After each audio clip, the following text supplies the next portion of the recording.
Hi friends, it's Rocky Wilson once again, and it's Sunday, February 2nd, 2020. Happy Groundhog's Day, everybody. And guess what? It's time for more unsolicited advice, because this is Unsolicited Advice, where did it go? Number 5, the most amazing things I learned in 2014. And I can just imagine that some of you are out there saying, wait a second, you just said it was 2020, and you're talking about 2014, what gives? Well, this was originally written in January of 2015 about things that had happened in 2014. So we'll find out whether or not advice ages like a fine wine or a rotten fish, I guess. And so here we go with the top 3 most amazing things that I learned in 2014. And the first is, according to a ABC News and Washington Post report, more than half of U.S. citizens approve, or approved as the case may be, in 2014, of the use of torture, in particular of waterboarding.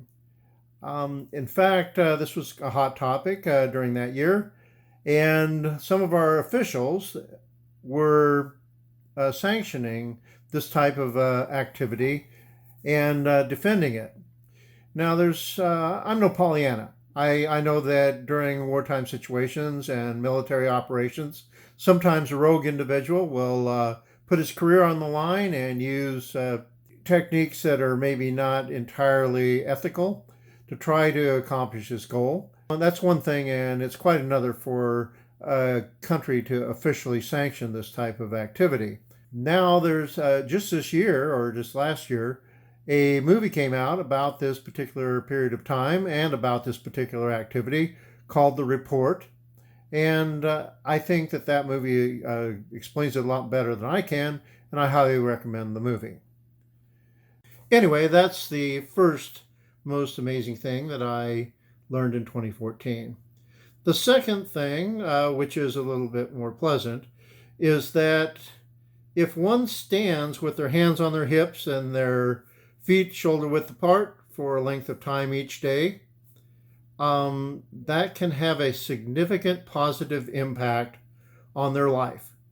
Now that sounds pretty strange, but it was presented in a TED Talk by Amy Cuddy, and the stance is called a Superman stance or Wonder Woman stance, where a person puts their hands on their hips and chest out, looking like a Superman or Wonder Woman or some sort of superhero.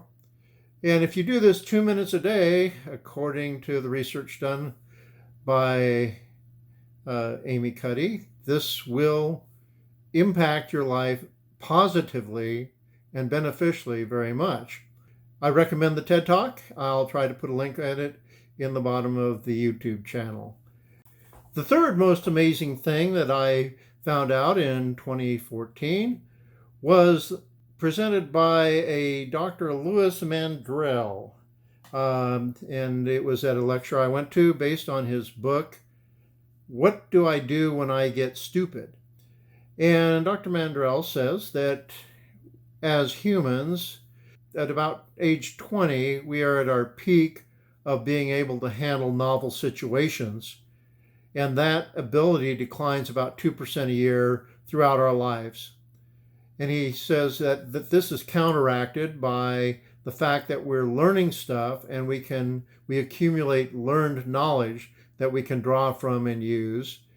And the two combined peak at somewhere around 54 years of age and decline somewhat rapidly in our 60s and 70s. This is the thing that we call senior cognitive dysfunction, apparently. And it basically is very important as a means of financial acuity, the decision-making processes we need in order to make financial decisions. So just as we're getting into our senior age, our ability to make financial decisions is declining.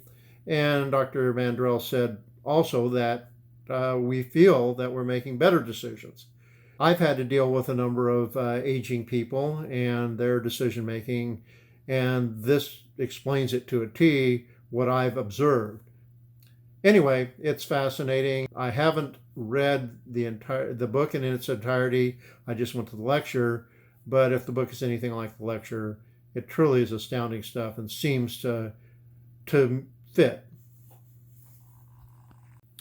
And so my unsolicited advice this time is, if you believe that torture is an okay thing, I hope you'll reconsider. Now, a lot of times people just think about us torturing some other soldier, but if we condone torture of other countries' soldiers, we are in effect telling them that it's okay to torture our soldiers.